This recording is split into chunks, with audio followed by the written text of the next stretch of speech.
Assalamualaikum warahmatullahi wabarakatuh. Sahabat yang budiman, kali ini kita akan membicarakan kehidupan sosial religi masa akhir Majapahit. Kita mengambil referensi dari buku Atlas Wali Songo, karangan Agus Sunyoto almarhum. Kehidupan sosial religi di Majapahit pada perempat awal abad ke-15 menunjukkan sebuah perubahan yang mendasar sebagai akibat kemunduran Majapahit dan berkembangnya pengaruh Islam.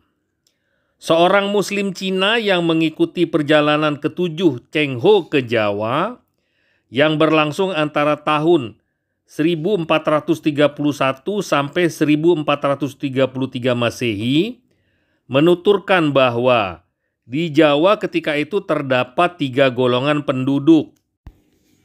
Golongan pertama adalah penduduk Islam dari barat, maksudnya dari Timur Tengah, orang-orang Arab yang telah menjadi penduduk setempat.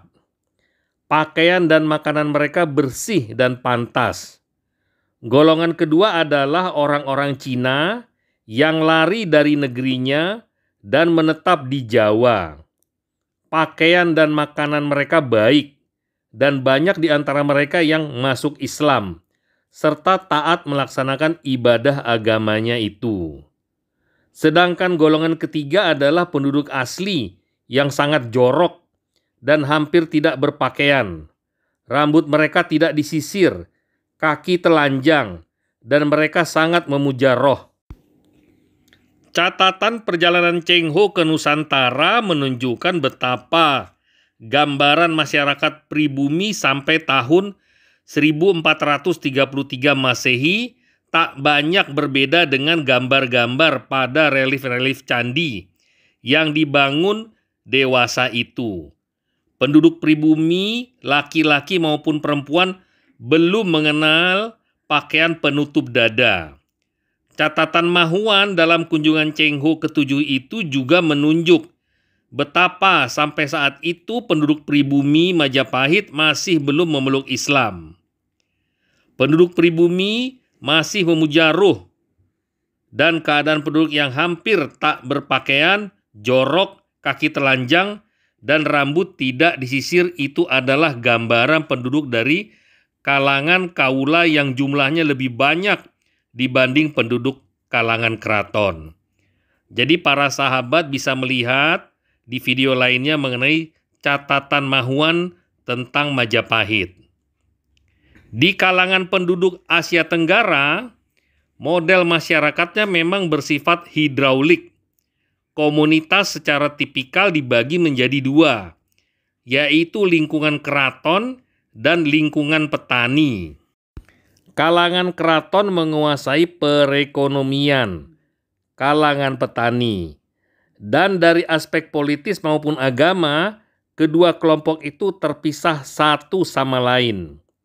Itu sebabnya kalangan petani yang disaksikan oleh Muhibah ke-7 Cheng Ho itu menunjukkan kehidupan sosial dan keagamaan yang sebenarnya dari penduduk Jawa kalangan bawah. Sekalipun kalangan keraton menganut agama Hindu, kalangan petani nyaris lebih mengenal pemujaan arwah leluhur.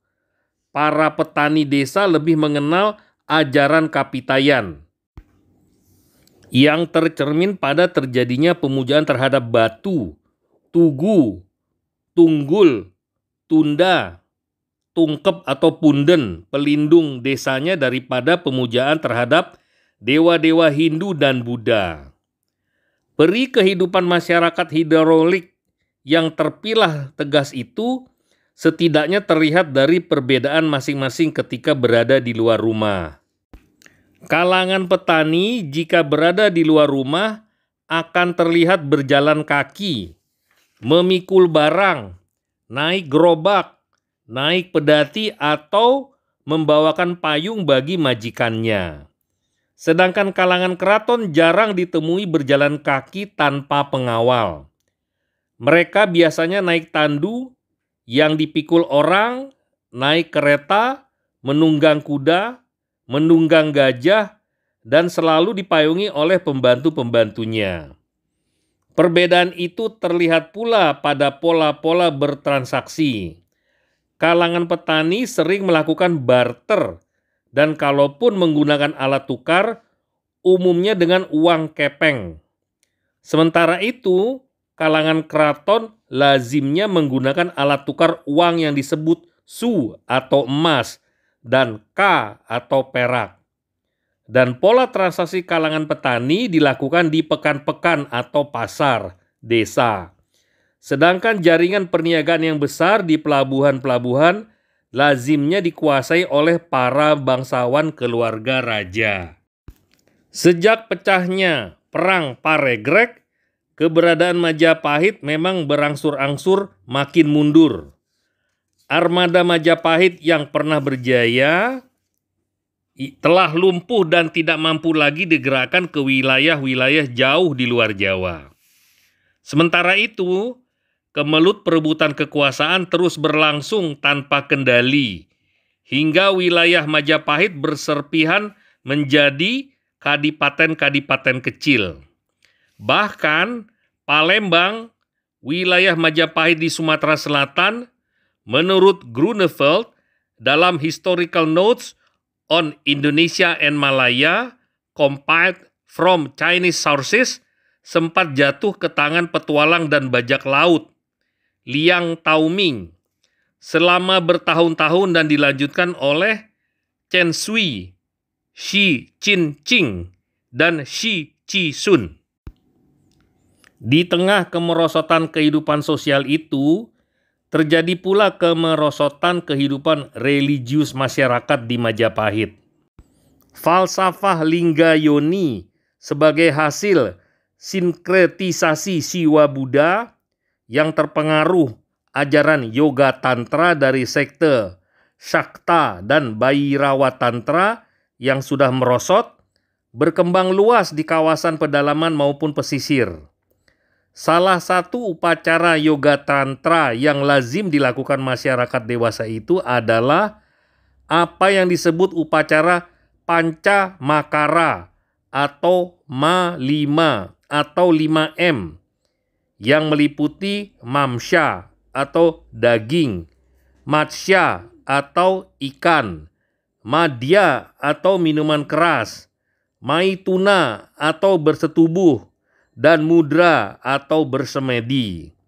Mereka yang melakukan upacara Ma-5 membentuk lingkaran yang terdiri dari orang-orang laki-laki dan perempuan dalam keadaan telanjang.